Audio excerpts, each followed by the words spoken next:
a mutual friend in Dr. Adam Martin, AKA the Fit Pharmacist. And there was an opportunity for people of value to add value to more people in our respective networks. So Mind and Spirit, and a transformational artist is on this show to do exactly that. So Dr. Edwin talks about this all the time. If you follow Dr. Adam, also a PharmD, pharmacist, the thing that ignites you, like you'll watch Dr. Adam as well, get on fire. We're one and the same. It all started with my personal health struggle, which some of you have seen on Instagram or the various social platforms, whether it's the website. I talk about this thing that I've coined deathbed to doctor.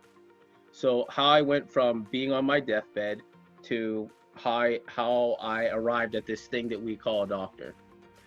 And so not unlike most kids today who are suffering, they're undernourished, yet they eat the most food, patients, yet they're the sickest. And then we have some other abhorrent statistics, unfortunately, in this United States, where we do want to be the best, but there's some things that we don't want to be the best in.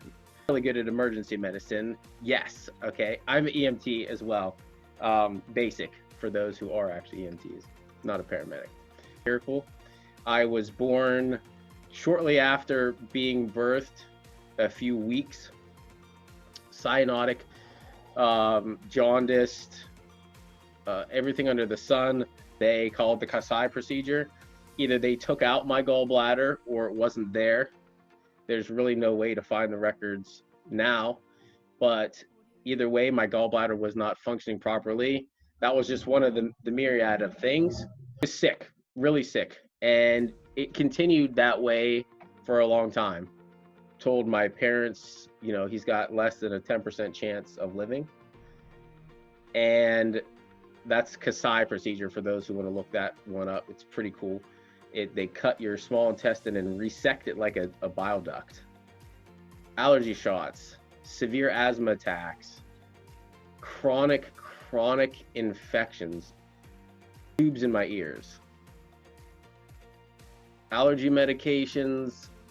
At one point, I was given prednisone, and for those of you who have ever been on it, I believe there's, I'm not the pharmacist, I believe there's still a black box warning label. There may or may not be, but I know suicidal tendencies or thoughts is and or was part of what came with the fun that was ingesting that medication. And I was definitely had suicidal tendencies. I don't know where that comes from. No 10-year-old should have suicidal tendencies. They just kept putting me on medications and getting worse. Every year I would have to go up to the city, and I would go up to Children's Hospital and Eternity, especially when every time you go to that hospital, you are going to be diagnosed and admitted, and I was always admitted, and then I would stay there for almost a month, whether it was a month just in the hospital alone or whether it was a few weeks, and then I was given PICC line IVs to come home and then be my own pharmacist, the PICC line site, and I would have one on both arms, and then I would get to go to school with that. I'm a twin brother. You see the pictures, I was always like this much shorter, and I looked like a little kid until probably towards the end of 12th grade. Long story short, I decided one day that I took a book to my doc. Looking for a book here. There's tons everywhere. I took a book. It wasn't How to Win Personal Injury Claims, but that's what this one is. And it was a book that was talking about natural health cures. And I took it to my doctor and was like, hey, look, I've got hope. I read in this book that my liver can heal itself and that I could do something about my life.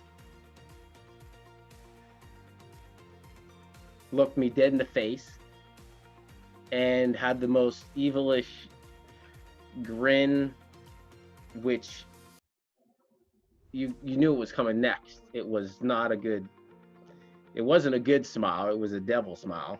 That's what I'll call it. And what he said forever changed my life. Because of him, I'm still alive.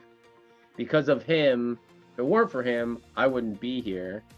And I need to stop all that bullshit and listen to him if I want to live. Something innately inside me, God, spirituality, whatever you believe in, trust that your body is made to heal. That day forward, I've never taken another medication in my life. That is powerful. For me, I wouldn't be here today.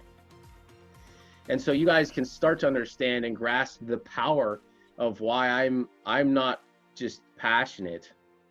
I'm more than that about what I do and how I arrived at becoming the type of doctor that I chose.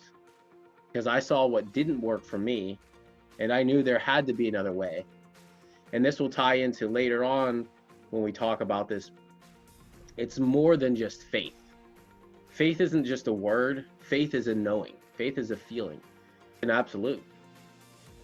It is knowing beyond knowing how the story is going to end.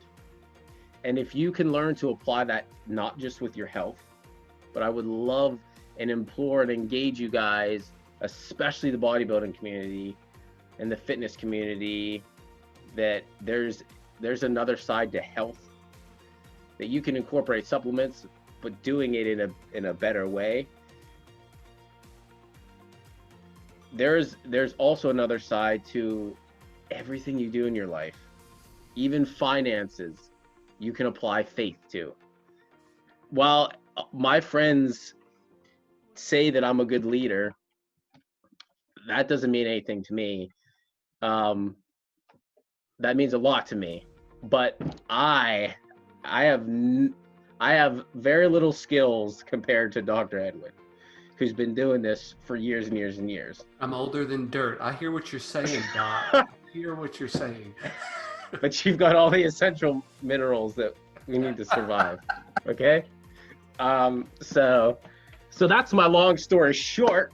And then I'll breeze through my medical curricula, my curriculum vitae, as I heard it pronounced apparently correctly yesterday. I still don't know, after 50 years on this planet, how to appropriately say that word. So It's always CV to me.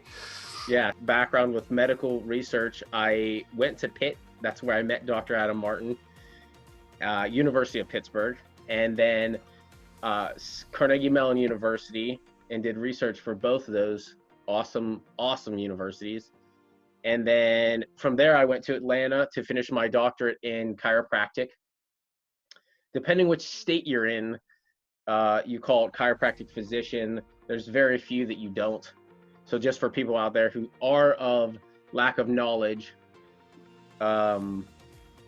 we are physicians who do not prescribe medications. That's it in a nutshell. We still use the stethoscope. We don't use a wand. Sometimes it may seem like it. Do people actually suggest that you use a wand? We need to get them on the show. Yeah. Well, they do say it's voodoo. I don't know if that counts.